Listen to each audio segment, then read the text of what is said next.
NFT বা নন ফাঞ্জেবল token মানে হলো এটা ডিজিটাল বিশ্বে একটাই আছে, তবে এটা কেনা বা বিক্রি করা যেতে পারে অন্য বস্তুর মতো। আজকের সম্পূর্ণ ভিডিওটি দেখলে আপনার আশা করি এনএফটি এবং ব্লকচেইন সম্পর্কে যত প্রশ্ন আছে আপনার মনে সব প্রশ্নের উত্তর পেয়ে যাবেন আজকের এই ভিডিও থেকে। বিটকয়েন বা ক্রিপ্টোকারেন্সি ইতিমধ্যে গোটা বিশ্বে নিজের পরিচিতি তৈরি করেছে। ভার্চুয়াল এই মুদ্রা নিয়ে জানার চাহিদা যেমন বেড়েছে, তেমনই পাল্লা দিয়ে বেড়েছে বিটকয়েনে অর্থ বিনিয়োগের চিন্তা। এরই মধ্যে মাথা নাড়া দিয়ে সামনে এসেছে এনএফটি। মনে করা হচ্ছে এনএফটি তৈরি করা হয়েছে ডিজিটাল সংগ্রহের একটা মাধ্যম হিসেবে, কিন্তু এ নিয়ে জল ঘোলাও কম হচ্ছে না। অনেকেই মনে করছেন এনএফটি খুব তাড়াতাড়ি মুখ থুবড়ে পড়তে পারে। এই সংক্রান্ত বিশদভাবে আলোচনা করার চেষ্টা করব আজকের এই ভিডিওতে। এনএফটি বা নন ফাঞ্জেবল টোকেন এর বাংলা অর্থ হলো যার মধ্যে ছত্রাক জন্মাবে না। এনএফটি হলো আর্থিক সম্পদের একটা এমন ডিজিটাল রূপ যা সহজে পরিবর্তন করা যাবে। যেমন 10 টাকার নোটকে দুটি 5 টাকার কয়েনে ভাগ করে নিয়েও অর্থের মূল্য একই থাকে, কিন্তু নন ফাঞ্জেবলে এটা করা যাবে না। এর মানে এটা এমন একটা অভিনব ডিজিটাল সম্পদ যা সহজেই পরিবর্তন করা সম্ভব নয়। এটা হতে পারে কোনো বহুমূল্যের বাড়ি অথবা কোনো ভাস্কর্য বা মোনালিসার চিত্র, যেটাকে অনুকরণ করে আরেকটি তৈরি করা যেতে পারে, কিন্তু মূল জিনিসটা একই থাকবে। এনএফটি মানে হলো এটা ডিজিটাল বিশ্বে একটাই আছে, তবে এটা কেনা বা বিক্রি করা যেতে পারে অন্য বস্তুর মতো। এনএফটি হলো ডিজিটাল জগতের এক ধরনের সম্পদ যা অন্য যে কোনো সম্পত্তির মতো ক্রয় বিক্রয় করা যায়। মূলত এনএফটি অন্য যে কোনো ফিজিক্যাল কালেক্টরের আইটেমের মতো, কিন্তু ক্যানভাসে একটি পেইন্টিং পাওয়ার পরিবর্তে আপনি জেপিজি ফাইল পাবেন। এনএফটি হতে পারে ছবি, ভিডিও, অডিও এবং অন্য ধরনের ডিজিটাল ফাইল। এনএফটি একটি ব্লকচেইনে সংরক্ষিতভাবে রেকর্ড করা হয়। প্রথমে আমরা ফাঞ্জিবল এবং নন ফাঞ্জিবল সম্পদ সম্পর্কে জেনে নেওয়ার চেষ্টা করি। ধরুন আপনি একটি দোকানে গিয়ে 30 টাকার পণ্য ক্রয় করেছেন এবং দোকানদারকে 50 টাকার একটি নোট দিয়েছেন। দোকানদার আপনাকে 5 টাকার 4টা নোট দিতে পারে অথবা 20 টাকার একটি নোট দিতে পারে। এখানে 4টা 5 টাকার মূল্য যা, আবার একটা 20 টাকার মূল্যও তা। এই জিনিসটাকে বলা হয় ফাঞ্জিবিলিটি, অর্থাৎ আপনি 20 টাকার সমপরিমাণ পেলেই হলো থাকুক আর একটা 20 টাকার নোট থাকুক। সহজ কথায় এখানে 4টা 5 টাকার নোট এর একটা 20 টাকার নোট সমান মূল্যে বিনিময়যোগ্য। অন্যদিকে নন ফাঞ্জিবল সম্পদের ক্ষেত্রে ধরুন মোনালিসার প্রথম বা মূল চিত্রটির যে মূল্য আর আপনার তৈরি মোনালিসার ছবির মূল্য সমান হবে না, অর্থাৎ সমান মূল্যে বিনিময়যোগ্য হবে না। অথবা আপনি আপনার মোবাইল ক্যামেরা দিয়ে মোনালিসার একটি ছবি তুললেন, আপনার তোলা ছবি আর মোনালিসার আসল ছবির মূল্য সমান হবে না। এটাকেই বলে নন ফাঞ্জিবল সম্পদ। টুইটারের সিইও এবং প্রতিষ্ঠাতা জ্যাক ডোর্সি 2006 সালে টুইটার তৈরির পর তার প্রথম টুইট করেছিলেন। তিনি এই টুইটটি এনএফটি হিসেবে বিক্রি করে $2.9 মিলিয়ন পান। ডাকনাম বিপল তার প্রতিদিনের ডিজাইন করা 5000 ছবির শিল্পকর্ম $69.3 মিলিয়ন বিক্রি করেন। হয় যে কোনো ভাস্কর্যের কাজই বহুমূল্যের হয়, কারণ এটি একটিই থাকে। তবে চাইলে সেটার ডিজিটাল ফাইল রূপান্তর করা যেতে পারে এবং সেটার ডুপ্লিকেট তৈরি করা যেতে পারে।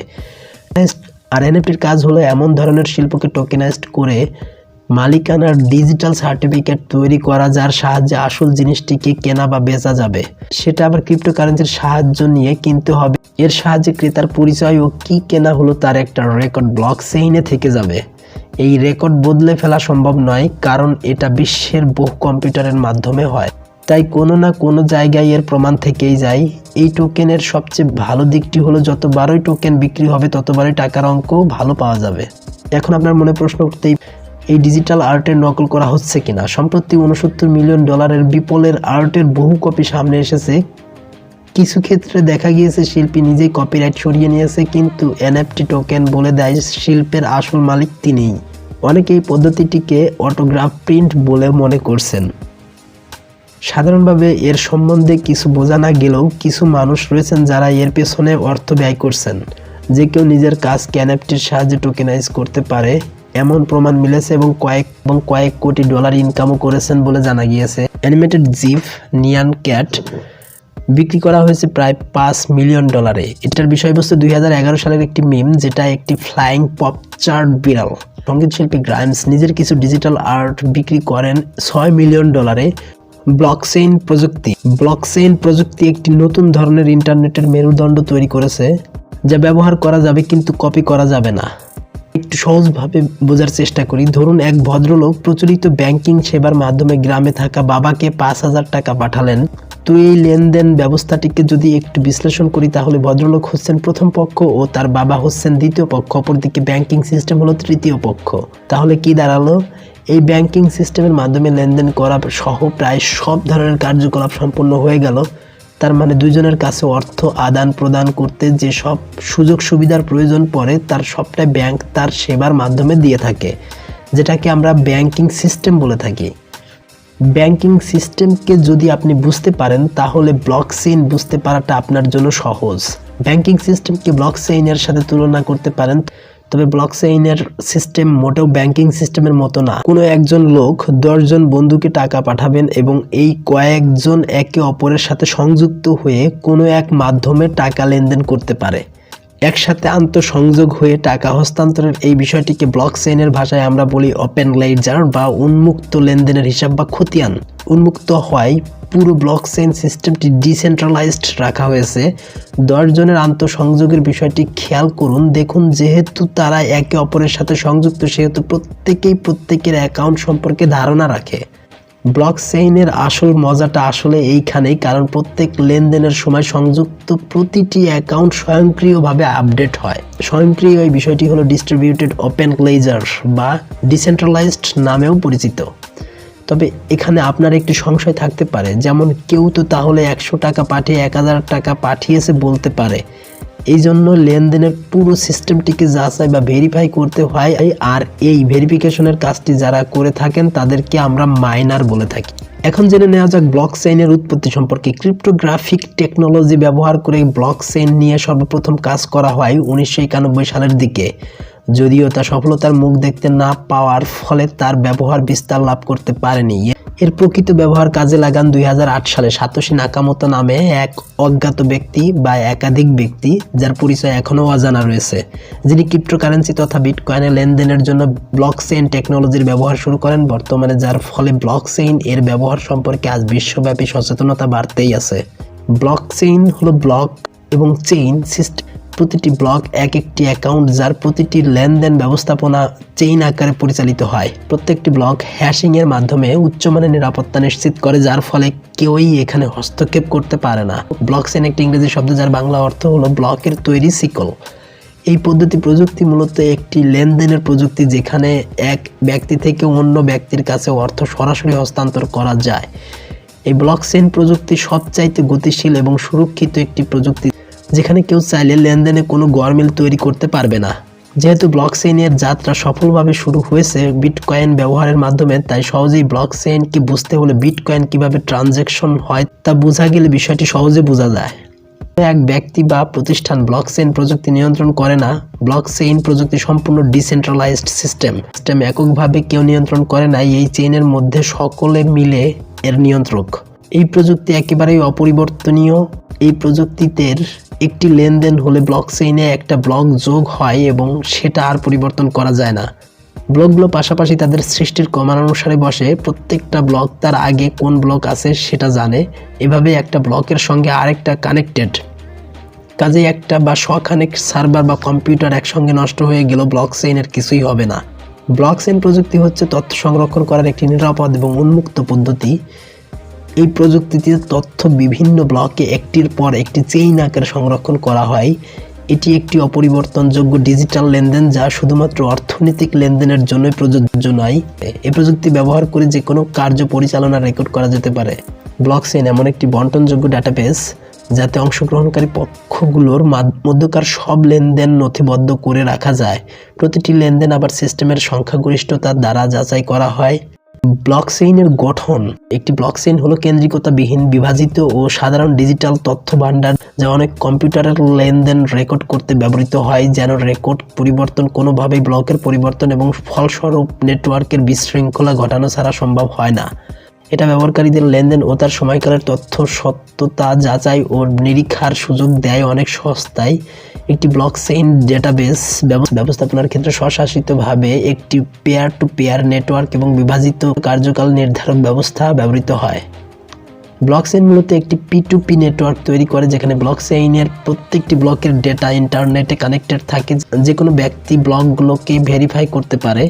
সহজ ভাষায় ব্লকচেইন হচ্ছে ডিস্ট্রিবিউটেড ওপেন লেজার। আরেকটু সহজ ভাষায় যদি বলি, আমরা দেখতে পাই বিভিন্ন অফিস আদালতে একটি বড় খাতা থাকে যাতে বিভিন্ন তথ্যাদি লিপিবদ্ধ করা হয়। এই খাতাকে বলা হয় লেজার, যা শুধু সেই অফিসের স্টাফ ব্যতীত কেউ দেখতে পারে না। ঠিক ব্লকচেইন ব্যবহার করে যে ট্রানজ্যাকশন করা হয় তা চেইন সিস্টেমে একটি লেজার স্টোরে যায়, যা সকলে দেখতে পারে। মনে করেন আমি কোনো ব্যক্তিকে ব্লকচেইনের মাধ্যমে কোনো তথ্য বা সহজে বুঝতে গেলে বিটকয়েন পাঠাবো, তাহলে আমি যখন সেই ব্যক্তির ঠিকানায় পাঠাবো তখন আমার সেই ট্রানজ্যাকশনকে একটি ব্লকের মধ্যে নেওয়া হবে। এরপর সেই ব্লকটিকে সিকিউরিটি পারপাসে একটি হ্যাশের মধ্যে ঢুকিয়ে দেওয়া হয়। আর একটি ব্লক অপরটির সাথে সংযুক্ত। প্রতিটি ব্লকে তার পূর্বের ব্লকের অ্যাড্রেস থাকে। এইভাবে একটি ব্লককে আরেকটি ব্লকের সাথে সংযুক্ত করা হয়। অপরদিকে একই সময়ে যত ট্রানজ্যাকশন হয় তার সকল ট্রানজ্যাকশনকে একটি ব্লকের মধ্যে ঢুকিয়ে দেওয়া হয়, যার জন্য হাজার হাজার কম্পিউটার কাজ করে এবং সকল কম্পিউটারে সেই ব্লকটি একটি করে কপি থাকে। এইভাবে শক্তিশালী নেটওয়ার্ক বা চেইনের সৃষ্টি হয়। আর চেইনের মাধ্যমে যে নথিপত্র ভবিষ্যতের জন্য জমা হয় এটিকে লেজার বলা হয়, যেখান থেকে আমরা সকলেই লেনদেনগুলো দেখতে পাই। এখন জেনে নেব ব্লকচেইনের কি কি সুবিধা রয়েছে। ব্লকচেইন এমন একটি টেকনোলজি যা খুবই নিরাপদ এবং দ্রুতগামী। নিরাপদ এই কারণে যে আপনি ব্লকচেইন ব্যবহার করে যে ট্রানজ্যাকশন করবেন তা হ্যাক করে এর মাঝে গরমিল তৈরি করা অসম্ভব। মনে করেন আপনি ব্লকচেইন ব্যবহার করে কাউকে কোনো পেমেন্ট করলেন, তখন সাথে সাথেই আপনার এই তথ্যটি এই সিস্টেমের সাথে জড়িত সকল কম্পিউটারে পৌঁছে যায়। আর তথ্যটিকে ভ্যালিডিটি দেওয়ার জন্য আপনার ট্রানজ্যাকশনের সাথে পূর্বের ট্রানজ্যাকশনের হ্যাশ যোগ হয়ে যাবে। এইভাবে আপনার ট্রানজ্যাকশনের হ্যাশটি পরবর্তী ট্রানজ্যাকশনের হ্যাশের পূর্বে হ্যাশ হিসেবে লিঙ্ক হয়ে যাবে। এইভাবে চেইন সিস্টেম চলতেই থাকে। যদি কেউ ব্লকচেইন টেকনোলজিকে হ্যাক করে এর তথ্যের মাঝে কোনো গরমিল করতে চায়, তবে তা করা অসম্ভব। কারণ তা করতে হলে তাকে একই সময়ে হাজার হাজার কম্পিউটার হ্যাক করতে হবে। কারণ আগেই বলেছি, প্রতিটি ট্রানজ্যাকশন তৈরি হওয়া মাত্রই তার তথ্য হাজার হাজার কম্পিউটারে পৌঁছে যায়। আর ততোধিক ট্রানজ্যাকশন মিলে একটি ব্লক তৈরি হতে প্রায় সময় লাগে কম বেশি 10 মিনিটের মতো। আর তাই একটি ব্লকের সম্পূর্ণ তথ্য পরিবর্তন করতে হ্যাকারের হাতে 10 মিনিটের কম সময় থাকবে। আর এই সময়ের মধ্যে হাজার হাজার কম্পিউটার হ্যাক করা কাল্পনিক। ব্লকচেইন হ্যাক কতটা অসম্ভব তা ইতিমধ্যে আপনাদেরকে জানিয়েছি, হয়তো সহজেই অনুমান করতে পারছেন। এছাড়া খুব কম সময়ের মাধ্যমে আপনি আপনার লেনদেন সম্পূর্ণ করতে পারছেন। এর ফলে দিন দিন ব্লকচেইনের জনপ্রিয়তা বাড়ছে। যদিও এর সফলতা ক্রিপ্টোকারেন্সি লেনদেনের মধ্য দিয়ে শুরু হয়েছে, কিন্তু এর ব্যবহার এখন অনেক কাজের জন্য করার পরিকল্পনা শুরু হয়ে গেছে। যেমন কিছু কিছু ব্যাংক এর ব্যবহার করার জন্য পরীক্ষা চালাচ্ছে। এইভাবে দিন দিন এর ব্যবহার নিয়ে গবেষণা চলতেই আছে।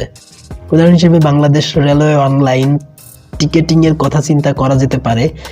এখানে আমরা মোবাইল অথবা ওয়েব অ্যাপের মাধ্যমে টিকিট কিনে থাকি, যেখানে পেমেন্ট গেটওয়ে প্রতি ট্রানজ্যাকশনে একটি নির্দিষ্ট পরিমাণ টাকা অতিরিক্ত চার্জ করে। ব্লকচেইন এখানে রেলওয়ের এই পেমেন্ট গেটওয়ে প্রসেসিং ফি থেকে আমাদের বাঁচানোর সাথে সাথে টিকিটের পুরো প্রক্রিয়াটি ব্লকচেইনের ভিতরে স্থানান্তর করতে পারবে। এখানে লেনদেনের দুটি পক্ষ, রেলওয়ে সংস্থা এবং যাত্রী। টিকিট একটি ডেটা ব্লক যা টিকিট ব্লকচেইনে যুক্ত হবে। আর্থিক লেনদেনের রেকর্ড যেমন ব্লকচেইনে ইউনিক, স্বতন্ত্রভাবে যাচাইযোগ্য এবং অস্বীকারযোগ্য রেকর্ড হিসেবে থাকে, তেমনি আমাদের এই টিকিটেও থাকতে পারে। সবচেয়ে মজার বিষয়, সর্বশেষ টিকিট ব্লকচেইনে যে কোনো ট্রেনের রুট অথবা পুরো ট্রেন নেটওয়ার্কের কোথায় কোন টিকিট বিক্রি হয়েছে বা কোন ট্রেনে জার্নি কখন কোথায় হয়েছে তার সমস্ত লেনদেনের রেকর্ড থাকবে। এখন জেনে নেওয়ার চেষ্টা করব ব্লকচেইনের ভবিষ্যৎ সম্পর্কে। ক্রিপ্টোকারেন্সির জনপ্রিয়তা যেভাবে বেড়ে চলেছে, তাই আর বেশি দিন নেই যেদিন থেকে ব্যাংকগুলো ব্লকচেইন সিস্টেম ব্যবহার করা শুরু করবে। ইতিমধ্যে ব্যাংকগুলো ব্লকচেইন নিয়ে গবেষণা করে অনেক দূর এগিয়েছে। ব্লকচেইন সক্ষম ইতিমধ্যে প্রমাণিত, তাই অদূর ভবিষ্যতে সরকার এটি ব্যবহার করা শুরু করবে। বৃহত্তর আমেরিকান স্টক এক্সচেঞ্জ ভিত্তিক প্রতিষ্ঠান NASDAQ ব্লকচেইন প্রযুক্তি নিয়ে কাজ শুরু করে দিয়েছে। অসংখ্য স্টার্টআপ প্রতিষ্ঠান নিত্য নতুন আইডিয়া নিয়ে ব্লকচেইন প্রযুক্তিতে প্রবেশ করছে। যেমন একটি প্রতিষ্ঠান ব্লকচেইন থেকে ডেটা ব্যবহার করে অপরাধ ট্র্যাক করতে পারে এমন সেবা দিতে যাচ্ছে। ব্লকচেইন প্রযুক্তি এখনও প্রাথমিক ধাপে রয়েছে, তাই এই বিষয়ে সচেতনতা বৃদ্ধি নিয়ে প্রচুর কাজ চলছে, যার ফলে মার্কেটে এর পরিচিতি দিন দিন ব্যাপক হারে বাড়ছে। বিটকয়েন যেভাবে বর্তমান অর্থনীতিতে ব্যাপকভাবে সাড়া ফেলছে, আশা করি খুব শীঘ্রই ব্লকচেইন প্রযুক্তিও এমন কিছু উপহার দিতে যাচ্ছে। তো বন্ধুরা, এই ছিল আজকের ভিডিও। আশা করি বন্ধুরা আপনারা পুরো বিষয়টি ভালোভাবে বুঝতে পারছেন। যদি ভিডিওটি ভালো লাগে অবশ্যই একটা লাইক করে দেবেন এবং আপনি আমার চ্যানেলের নতুন দর্শক হলে চ্যানেলটিকে সাবস্ক্রাইব করে বেল আইকন বাজিয়ে রাখবেন।